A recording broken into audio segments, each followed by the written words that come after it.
on. So there's going to be a lot of jockeying for position on the ballot for future years as well. I think a lot of this race, a lot of the Republican insiders will tell you this race isn't about the governor's office. They know that's not going to happen. They're worried about the next 2 election cycles with the Senate, with the state Senate, and looking down the road 4 years from now. They feel like they need to keep the GOP together in one piece after this November. All right. Now, other big news this week, David Johnston, top aide to Governor Patterson, was charged with misdemeanor assault yesterday. Bad news for Governor Patterson, even though he's not running for office, but it doesn't look well for him. And then you also mentioned on your blog today, Casey, that it's reminding you of March because the CPI today. Right. Commission on Public Integrity announced that on Tuesday they're going to have a hearing into the Yankees ticket flap, which once again Johnson is included in, the acquisition of tickets by the governor for himself, his son, and son's friend, and then an alleged attempt to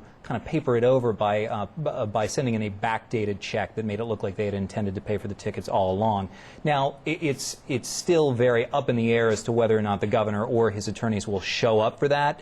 The governor has said that he thinks the CPI is being unfair to him, and like Darren Dopp, who decided to do a no-show to his own hearing before the CPI, he just decided not even to bother with it, which means that essentially that hearing is just going to be a restatement of the fairly strong case that something untoward happened in that matter. Untoward, perhaps, but criminal, that's a different matter entirely. It's a low-level crime. Yes, right. They look, it's a black eye for the Governor Johnson's thing. It's an embarrassment.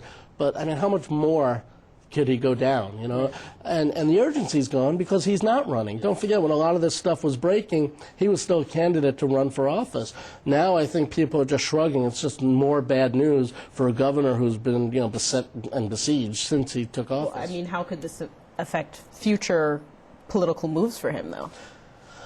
Look, people don't think he has much of a political future. There's been talk that maybe he would, run against Rangel, or not against Rangel, but for Rangel's seat if Rangel stepped aside. He's not going. The shenanigans we've seen over the last couple of years, it's just not going to happen. His political tombstone is written already.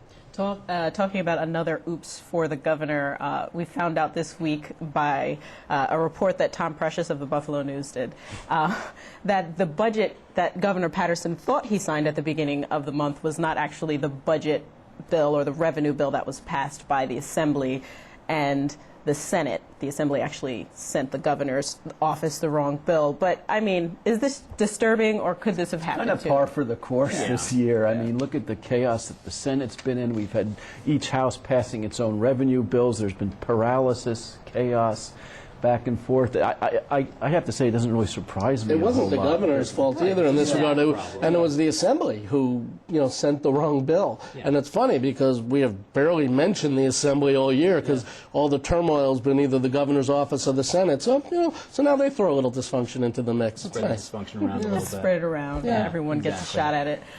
Well, the Senate this week announced, or Senator Sampson floated the idea of bringing the Senate back up next week to actually work on authorizing FMAP money, the federal Medicaid money, and infusion of cash from the federal government to preserve teaching jobs. Do we actually see them working that quickly and getting up here next week and passing all of that stuff? The last I heard was no, that it does not look like the Senate will be here. They need a bill to pass. They're not going to come up and just hang around again, so that means the leaders are going to have to talk. Now, if over the weekend or Monday or Tuesday they come to an agreement, I think they'd rather do it sooner than later because you're also getting closer to the primaries, which are September 14th. But, short of a deal, I don't think you're going to see the Senate just coming up here sitting around and causing trouble. The thought is they have to come back to authorize that federal money to go out to the schools. You wonder what kind of shenanigans and other chaos and mischief is possible here also. If this erupts, if some fight over which school district gets how much money erupts somehow in the Senate, which it could get interesting. Yep. Now, supposedly they're supposed to stick to a very cut and dry formula. I don't buy that for a second. They never use that formula. I just want to point out that the word shenanigans has been used twice in this roundtable, but which is par for the course to borrow another cliche. It's a great word. But you've got to get 32 Democrats in the Senate chamber to get anything done. This is the height of vacation season. A lot of these members have put their vacations off So I think it's forget about the sort of political magnetism. It's family matters that will probably keep them out of the chamber next week. Do you think they're going to try and? Do you think we're going to see anything in terms of the SUNY CUNY empowerment deal? I guess, or we saw a press release. We saw what more do you want? Framework? You want more than a framework? I mean, come on. No, yes, I think there is no chance of it happening personally. Now I'm sure there'll be a deal. No, I just don't see it happening. The Assembly just doesn't want to do that issue. I've heard, though, from some people that they're still working at it. I mean, the people, they're still trying. The Senate is still trying. And I feel it's like just that's not, the line they haven't that given up. No, and seriously trying. But as Ken mentions, I don't think it's going to get through the Assembly unless it comes through as a lot different than what's been proposed. There are certain issues that have been proposed over the years where you see it's been around for a while and you never see the needle move. Congestion pricing was one. That was there for like a year and a half, and the needle never moved in the Assembly. And it's the same here.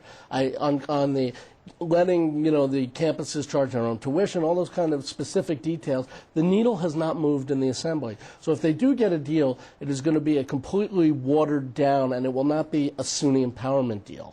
But Chancellor Nancy Zimpher, SUNY Chancellor Nancy Zimpher, has said SUNY has sustained deep cuts over the course of the last 3 years. It's been, what, about a 30% cut? So there's a problem, or there's a possibility that the needle could be moved by by the weight of SUNY's fiscal problems.